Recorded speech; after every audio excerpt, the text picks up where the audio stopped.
Parashat Vayishlach ou vidéo numéro 2, c'est quand la Torah nous raconte que Yaakov Avinu, il est reparti chercher des petits pots intéressants, mais qui était millionnaire. Fais attention. Pourquoi? Pas parce qu'il était avare, parce que la Gemara a dit, parce que Enam, rien n'est volé chez eux, tout est percé, ils n'ont rien volé. C'est plus encore parce que l'argent, en fait, ce que l'argent qu'un homme a, Akadosh Baruch Hu lui donne pour faire des mitzvot.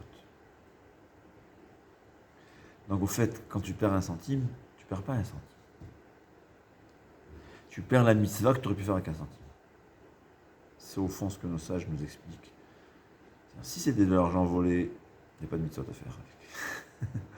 Quand la Gemara a dit que voler de l'argent pour en faire des mitzvahs, c'est pire que de ne pas en faire des mitzvahs. C'est comme quelqu'un qui vole l'habit du roi, il se présente devant le roi avec l'habit volé. Il vaut mieux qu'il reste à 2000 km du roi. C'est une petite parenthèse. En tout cas, c'est écrit et retourné. Il s'est retrouvé tout seul avec l'ange de Esav. Comme chaque peuple a un ange qui est responsable de ce peuple. Il a mené la guerre. On comprend, avec Ishimo. C'était une lutte. Ouais.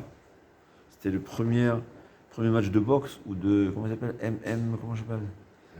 MMA. C'était le premier match de MMA dans la Torah, de l'histoire, je l'imagine.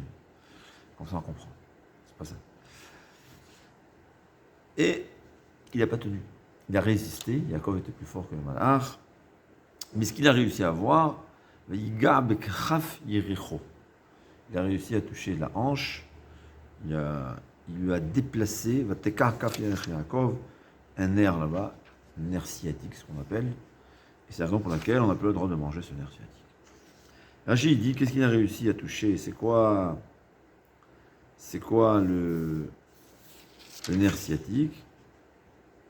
Ah, c'est pas Rachid, mais le Midrash nous dit, c'est Tamchin de Oraita. Il n'a pas réussi à toucher Yaakov Avinu, il a réussi à toucher ceux qui supportent, qui aident et qui financent les Talmidei Chachamim qui étudient la Torah. Ça, c'est le Midrash et on va expliquer. D'abord, c'est quoi cette lutte? C'est pas un MMA. Surtout pas. Ouais. Parce que le fait, bien que c'est possible, que c'est au sens propre du terme, mais parce que la force de nos sages provenait de leur puissance spirituelle. On voit que Yaakov Avinu, il a réussi à soulever, à déplacer, on a dit comme un bouchon, du bout du doigt. C'est une force qui provenait de ses forces spirituelles. Quand quelqu'un il est très proche d'Hachem, il a une force exceptionnelle qu'on ne peut pas s'imaginer. C'est qu'on dit qu'un Navi ne peut être seulement quelqu'un qui est Gibor. Alors le Maharsha, il demande qu'est-ce qu'on a besoin de Gibor? Gibor, ça veut dire puissant. Dit Reb Chaim Shmulevitz, la puissance chez nos sages provenait de leur puissance spirituelle. C'est possible que c'est ça le sens, c'est possible. D'ailleurs, il y a une histoire connue de Reb Chaim de Brisk, donc c'est 150 ans, un peu moins. 120 ans, je crois. Ou même 100 ans seulement. Je ne me rappelle pas de la date. J'évalue, mais je ne me rappelle pas de la date exacte.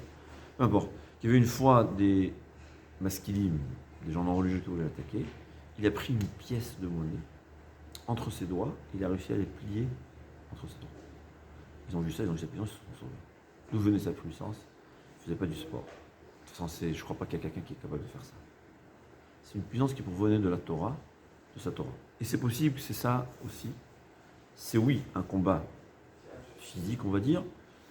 Mais Yaakov Avinu, il a réussi, pas parce qu'il faisait beaucoup de sport, parce que la force de nos sages, de nos ancêtres, provenait justement de leur niveau spirituel. On voit que David Améler, la Gemara a dit avec une flèche, avant la faute, avec une flèche tué 1000 Philistins. Comment c'est possible? Je ne sais pas.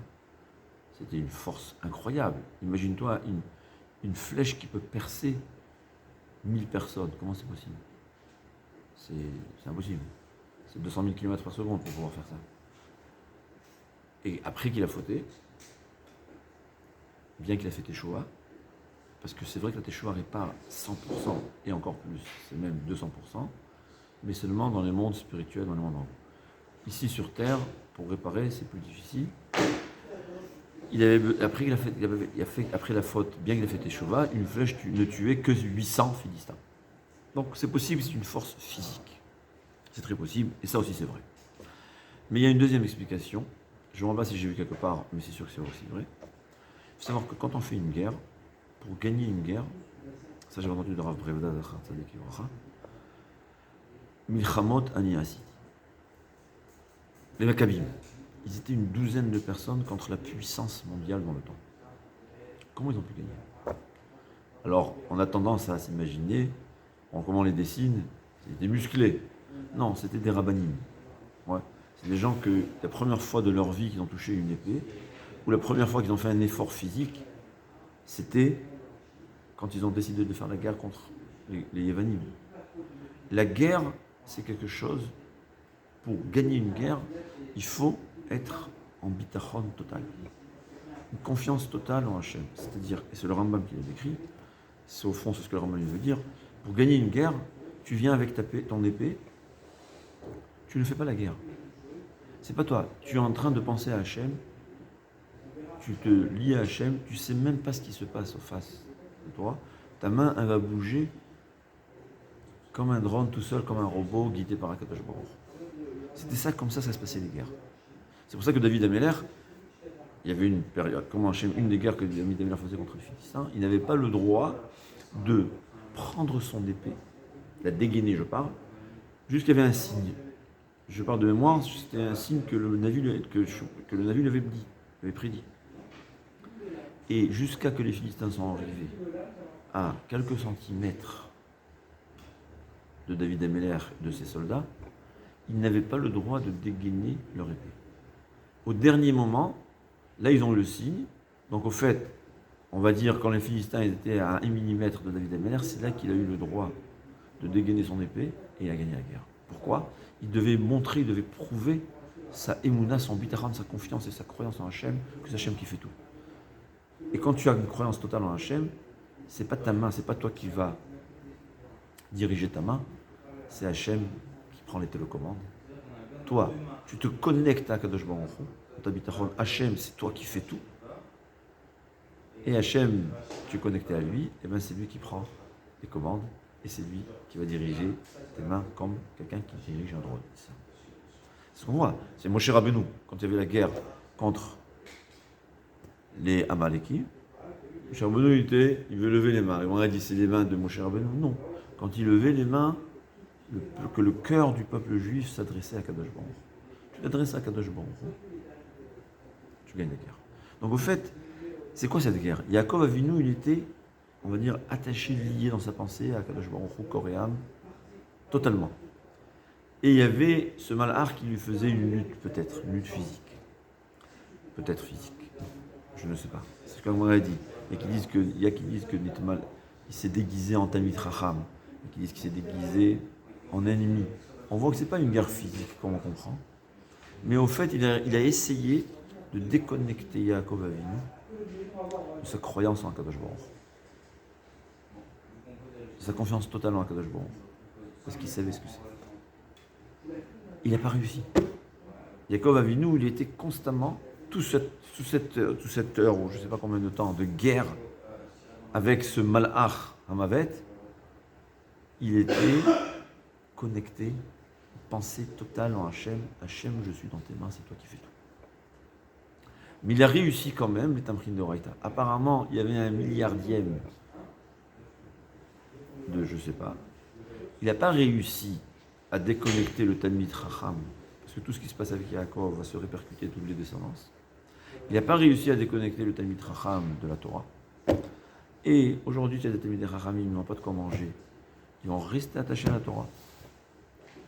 Ils vont rester attachés à la Torah. Et comme je dis à tout le monde, tu prends un Talmid Chacham qui n'a rien à manger, tu lui dis, je te propose 100 000 euros, 200 000 euros, tout ce que tu veux. Une semaine, tu ne fermes pas la Torah. Tu n'ouvres pas. Une semaine. Certains même un jour, d'autres même 1 heure. Ça dépend du niveau. Plus la personne étudie, ils vont te regarder quand il y a un fou tombé du ciel. C'est sorti d'Obsidian. Ça va d'ici. Il ne sait pas qu'il ne veut pas. Il ne sait pas qu'il va résister. Tu es fou. Moi, je ne vais pas ouvrir un livre. Les Talmidei Chachamim, on n'a pas réussi. Qui est-ce qu'on a réussi à, on va dire, enlever leur émouna, leur croyance? Il a réussi à ceux qui supportent la Torah. Parce qu'en vérité, le peuple juif, il y a un idéal où tout le monde étudie la Torah, qui est faisable, qui s'est passé dans le temps de la Gemara, comme on nous raconte, du temps de Chizkiyahu HaMelech, que tout le monde étudie la Torah. Tout le monde était d'Avrei Kolel, ils ne mangeaient pas grand-chose, on a dit, et quand il y a eu quelqu'un qui est venu faire, Sancheri est venu faire la guerre, ils sont tous morts d'une épidémie en un millième de seconde. Mais normalement, le standard, s'il y a une partie du peuple juif qui étudie la Torah, se donne à la Torah totalement, et une autre partie qui va les financer. C'est comme l'estomac et le cerveau. Ouais, il y a le cerveau qui va réfléchir, et s'il se met à manger, malheur à lui. Il y a l'estomac qui va manger, et malheur à lui, s'il se met à réfléchir. Chacun a son rôle. Normalement, c'était le rôle de Esav et Yaakov. Esav qui travaillait, qui finançait Yaakov, et Yaakov qui étudie. Esav n'a pas pris son rôle. Le rôle de Esav fait partie du peuple juif. Normalement, c'est comme ça que ça aurait dû se passer. Peut-être qu'il faudra expliquer plus dans un autre cours, mais c'est comme ça. Il y a celui qui travaille, il finance celui qui étudie. Et dans la Torah, c'est comme s'il a étudié. Chafetz Chaim dit, celui qui supporte, pas supporter, qui finance Talmid Chacham, Kavua, pas de temps à autre dans un billet, ouais, donne dans le ciel tout ce que le Talmid Chacham a étudié, lui aussi on lui enseignera. Il y a une histoire de Reb Chaim Volozhiner qui avait un voisin qui était un cordonnier. Et une fois, il avait un gros problème pour comprendre un Rashba, il a réfléchi des jours, c'est comme ça que ça se passait. Ouais. Des jours pour comprendre, il ne comprend pas. Tout d'un coup, dans le rêve, son voisin cordonnier commence à lui expliquer le Rashba. Alors lui, dans le rêve, Reb Chaim lui dit, tu es un tzaddik nistar? Ça veut dire, tu travailles la journée, étudier, tu sais. Il dit non, j'étais un cordonnier simple, à peine s'il savait lire. Mais la moitié, exactement, tout ce que je gagnais, je partageais. Moitié pour financer les Avrechim, Talmidei Chacham qui étudient la Torah, et la moitié pour me nourrir. Je suis arrivé au ciel, tout ce que les Talmidei Chacham ont étudié, on me l'a enseigné, comme si moi j'avais étudié. C'est ça. C'est comme ça que j'aurais dû être. Et malheureusement, Esav, il a réussi à abîmer, on va dire, à détériorer cette croyance, une faille dans cette croyance, que les gens qui financent les Talmidei Chachamim s'imaginent qu'ils rendent un service aux Talmidei Chachamim. Ouais. Chaque centime que tu donnes, tu t'achètes un diamant de 1000 carats, mais il s'imagine que c'est lui qui rend un service aux Talmidei Chachamim. Mais à boule, tu donnes pour quelques centimes, tu reçois la Torah. Que dans toute ta vie, pour l'éternité, tu vas étudier. Parce qu'il faut comprendre une chose, ce qu'on n'a pas étudié ici, ce qu'on a étudié ici, on n'aura pas là-bas. Tous les plaisirs du Olam Haba, c'est pas le Talmid Chacham. Le Talmid Chacham, c'est Aïn Lorata Elokim Zulatecha. Même un malach qui sait ce que c'est le Gan Eden ne peut pas concevoir. C'est pas qu'il ne peut pas concevoir, il n'a aucune idée du Olam Haba de quelqu'un qui étudie la Torah. Hachem, il te donne la possibilité d'acquérir ce Olam Haba en finançant un Talmid Chacham, en le payant au kolélim, au yeshivot. Non seulement tu ne le fais pas, et même si tu le fais, tu grognes. C'est ça ce qu'il a réussi, et ça va faire. Et ça, il a réussi à mettre une faille dans cette croyance, dans cette émuna. Au Talmid Chacham, à Yaakov Avinu, sa émuna reste totale. Un avrer, on restera, il y aura toujours des avrais qui vont étudier. Celui qui a goûté la Torah, il ne la lâchera pas. Aucune loi ou aucun embêtement ne va nous détacher de la Torah, c'est impossible. Mais ce qu'il a réussi, c'est ceux qui auraient dû être joyeux, ceux qui auraient compris que tu peux tout avoir en finançant la Torah. Et on s'imaginait, qu'est-ce que je rends un sur moi? Il me dit, c'est contre-productif, Talmid Chacham. Tu perds dans la tête. D'ailleurs, la Gemara dit, on va dans Masechet Shavuot Daf Lamed, desquels je ne reviens pas. Elle dit, Elef lecha shelomo ou mataim lanoterim et pirio. Marloket. Tous les shelomo dans le Shir HaShirim, c'est qui? Melech sheha shalom shelo. Ça se rapporte à Kadosh Baruch Hu. C'est un signe de Kadosh Baruch Hu. Il y a une marloquette. Elef lecha shelomo. 1000 pour toi shelomo. Ou mataim lanoterim et pirio. Et 200 qui vont travailler le fruit, qui vont travailler la terre. Ça veut dire. Là, il y a une marloquette. Est-ce que les 1000, ça veut dire 1000 pour Kadosh Baruch Hu, c'est-à-dire 1000 vont étudier la Torah? Et sur chaque 1000 Avreché Kolel, il y aura 200 qui vont travailler. Ou bien le quota, il est l'inverse. 1000, c'est qui chez l'homo, c'est exceptionnel. Là, Shlomo, c'est le roi, c'est le seul cas où chez l'homo s'adresse, veut dire le roi Salomon. Donc il y aura 1000 qui vont travailler et 200 notérim et pirio que eux ils vont être, qui vont protéger les fruits. C'est quoi? C'est-à-dire c'est qu'ils vont étudier les Talmidei Chachamim. C'est-à-dire il y a une marloquette. Est-ce qu'il faut le quota il est 200 avrechim sur 1000 travailleurs ou l'inverse? 1000 qui étudient la Torah sur 200 qui travaillent. C'est la Torah. La Gemara elle dit. La Gemara la Torah elle nous dit si ce n'était pas la Torah de David Ameller, Sanhedrin Perek Chelek, si ce n'était pas la Torah de David Ameller, Yoav ben Tserouya n'aurait pas pu gagner la guerre. Et si ce n'était pas les guerres que menait Yoav ben Tserouya, qui était un des grands Talmidei Chachamim de la génération, parce que même dans le temps, même les soldats connaissaient les choses par cœur. C'était la préparation, prépa à l'armée, c'était pas se muscler, c'était la Torah. Et si ce n'est pas les guerres de Yoav ben Tserouya, David Ameller n'aurait pas pu étudier la Torah. C'est une symbiose, c'est un Israël, c'est une symbiose. Il n'y a pas l'un ou l'autre, on est l'un, on est les mêmes membres, on est les plusieurs membres du même corps.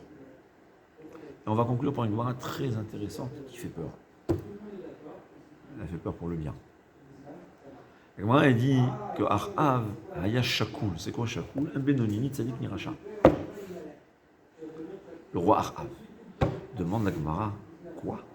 Le roi Achav? Mais Achav c'est écrit que c'est un des plus grands Réchaïm.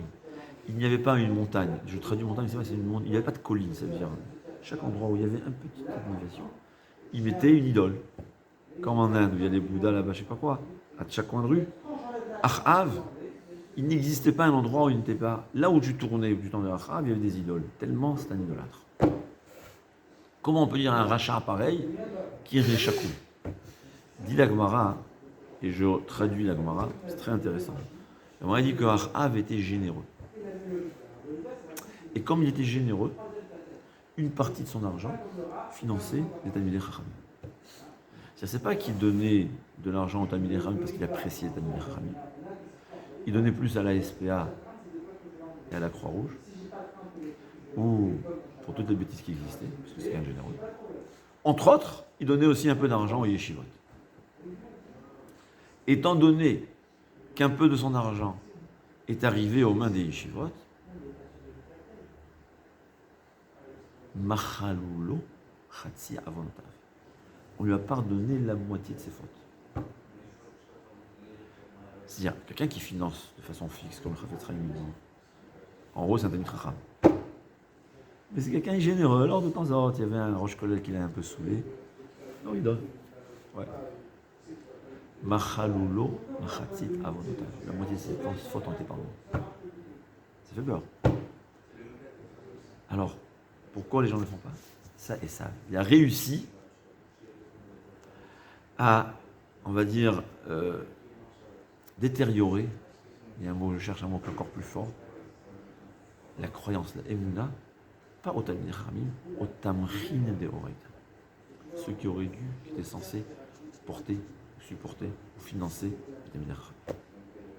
C'était ça son problème. Et je vais terminer par une petite histoire du temps du Maharsha.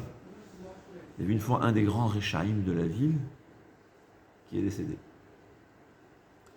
Il y avait un élève de la yeshiva, il a fait quelque chose qui est interdit. Il a vu le corps du mort, il a donné une gifle. Ça sauve la fête. Oui, il a fait.